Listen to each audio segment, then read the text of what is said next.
2016లో ఒక్కడు మిగిలాడని సినిమా తీశాను.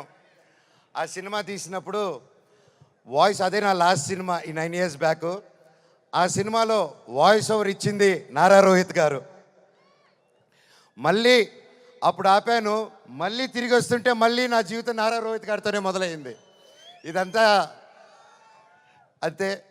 సో ప్రతి ఒక్కరికి పేరు పేరున అండ్ ముఖ్యంగా చెప్పాలంటే నారా రోహిత్ గారిది ఈ మూవీలో అండ్ సాయి గారిది పర్ఫార్మెన్సెస్ మైండ్ బ్లోయింగ్, అద్భుతం అద్భుతం అద్భుతం. చాలా బాగా చాలా కొత్తగా చేశారు. అండ్ ఐమ్ షూర్ అందరికీ ఈ సినిమా ఒక గొప్ప మైల్ స్టోన్ అవుతుందని నమ్ముతున్నాను. అలాగే అదితి శంకర్ గారు, ఆనంది గారు, దివ్యా పిల్లయ్య గారు అండ్ అజయ్ గారు, సందీప్ గారు, ఇలాగ ప్రతి ఒక్కరు, అజయ్ బాబాయ్ thank you so much. And ముఖ్యంగా అజయ్ కూడా నాకు వెరీ క్లోజ్. అండ్ కట్అవుట్ మాత్రమే 8 అడుగులు ఉంటాడు కానీ మనసు వెన్న పూస. అలాగే రైటర్ సత్య గారి దగ్గర నుంచి, చౌదరి గారి దగ్గర నుంచి, డైరెక్షన్ డిపార్ట్మెంట్ ప్రతి ఒక్కరికి పేరు పేరున థ్యాంక్ యూ. నేను మర్చిపోతుంటే ఎస్పెషలీ మ్యూజిక్ డైరెక్టర్ గారు థ్యాంక్ యూ అండి. ఆఖరికి ఇది వద్దు వద్దు అనుకుంటున్నాను, కాకపోతే ఇంతమంది చూశాక నాకు చెప్పాల్సిన బాధ్యత అనుకుంటున్నాను.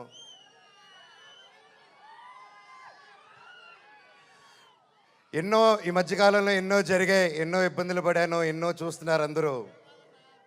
కానీ కట్టుబట్టలతో రోడ్డు మీద పెట్టారు. నా పిల్లల బట్టలు, మా ఇంట్లో వాళ్ళ బట్టలు ప్రతి ఒక్కటి చిన్నప్పటి నుంచి పెట్టుకుంది ఏది లేకుండా రోడ్డు మీద పెట్టారు ఒక ఊరికి వెళ్ళి వచ్చేసరికి.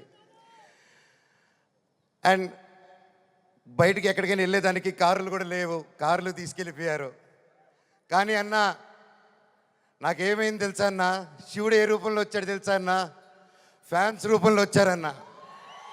ఇంటి బయట 20 కార్లు పెట్టారన్న నాకు వచ్చి.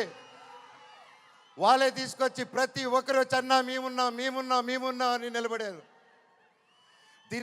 దీని అంతట్లో నాకు ఒకటే బాధ, ఇంత చేసినా, ఇంత జరిగినా, ఎంత ఇబ్బందులు పెట్టినా, ఎన్ని కేసులు వేసినా నాకు ఎవరి మీద కోపం రావట్లేదు, బాధ ఒకటే వేస్తుంది.